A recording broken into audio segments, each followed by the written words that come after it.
En esta diapositiva, en esta parte de la diapositiva se muestra una técnica que se llama caminar sobre el cromosoma. Caminar sobre el cromosoma es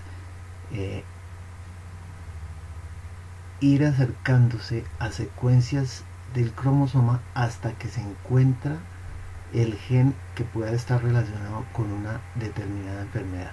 Entonces se parte de una sonda, con esa sonda se identifica un fragmento del DNA que está almacenado en un cromosoma artificial de bacterias. Posteriormente, una vez identificado este DNA que está en este cromosoma artificial, se detecta un segundo cromosoma artificial de bacterias, porque este cromosoma, uno con el cromosoma 2 artificial, comparten este segmento de secuencias. Entonces quiere decir que estos dos fragmentos de DNA están contiguos en el genoma. Una vez se identifica este cromosoma, con este cromosoma se identifica un tercer cromosoma. ¿Por qué? Porque el DNA del cromosoma 2 comparte secuencias con el DNA del cromosoma 3. Entonces, por compartir estas secuencias se sabe que estos dos segmentos son contiguos. Entonces se identifica este DNA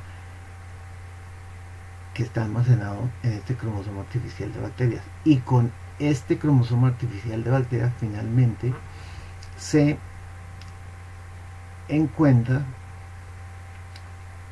los cromosomas que contienen el gen que puede estar relacionado con una determinada enfermedad. En esta parte de la diapositiva se muestra una técnica para saber si una proteína interactúa con otra, que se llama el sistema de dos híbridos. La proteína X se conoce, entonces se quiere saber o encontrar cuáles proteínas en la célula podrían interactuar con la proteína X. Entonces la proteína X se llama la proteína sebo y la proteína Y se llamarían las proteínas que se van a identificar, que se quiere identificar, las presas que podrían interactuar con la proteína X. Entonces, a la proteína X se genera una proteína híbrida en la cual hay una parte de la secuencia de aminoácidos que corresponde a la proteína X y se une a un dominio de interacción con el DNA. Generalmente este dominio de interacción del DNA corresponde a un factor de transcripción. Los más utilizados son el del factor de transcripción GAL4 o el del factor de transcripción LEX-A, los cuales se pegarían a una secuencia del DNA que está en el promotor que comanda la expresión de un gen reportero, que generalmente es el gen de la beta-galactosidasa. Lo otro es un dominio de activación, la secuencia de aminoácidos de un dominio de activación de un factor de transcripción, y a él se pegan cDNAs que codificarían para las proteínas, todas las proteínas de una célula.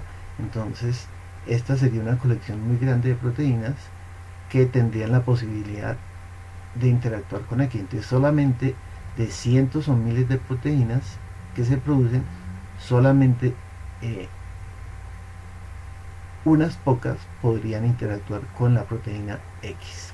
Cuando se da esta interacción, entonces Y se pega con X, X como tiene un dominio se une al DNA, entonces el dominio de activación activaría la expresión de la beta-galactosidasa. Si no hay interacción de X con una determinada proteína, entonces no se pegarían y el dominio de activación no llevaría a la expresión de la beta-galactosidasa. Entonces de esta manera se podría identificar cuáles proteínas interactúan con la proteína X. Generalmente los dominios de activación que se utilizan son el de una proteína activadora que pertenece a los herpes, a los virus herpes simple, o el factor de el activador de levaduras que se conoce como GAL4. En esta parte de la diapositiva entonces se explica una técnica que se llama la inmunoprecipitación. ¿Para qué sirve?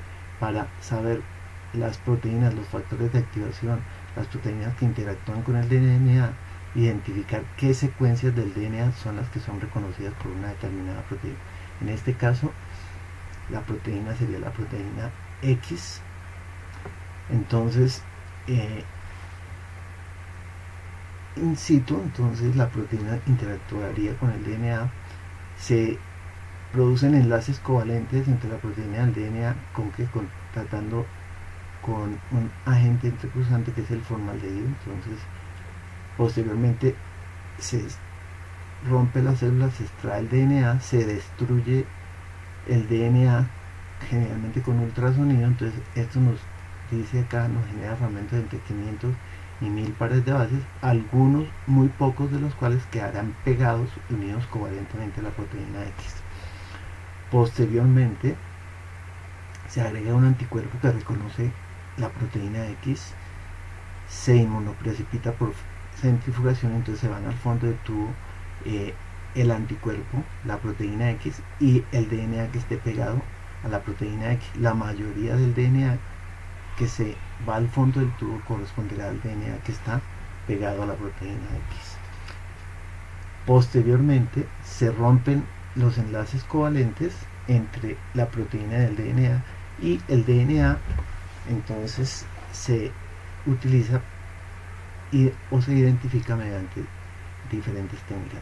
Lo uno es que se haga simplemente electroforesis, lo otro es que se identifique el DNA con la técnica de hibridización con microarreglos, es decir, una colección de portaobjetos donde está todo el genoma, y este DNA pues hibridiza con algunos segmentos de ese DNA. Como ya se conocen cada segmento a qué gen corresponde, entonces de esa manera se identificaría exactamente la secuencia de nucleótidos que es reconocida por la proteína. O la otra es que ese DNA se secuencia directamente, lo cual nos da una resolución, dicen en el libro, entre 50 a 100 pares de bases, o previo a la secuenciación se haga un tratamiento con exonucleasa y eso aumenta la resolución hasta en un par de bases o un nucleótido, dicen en el libro.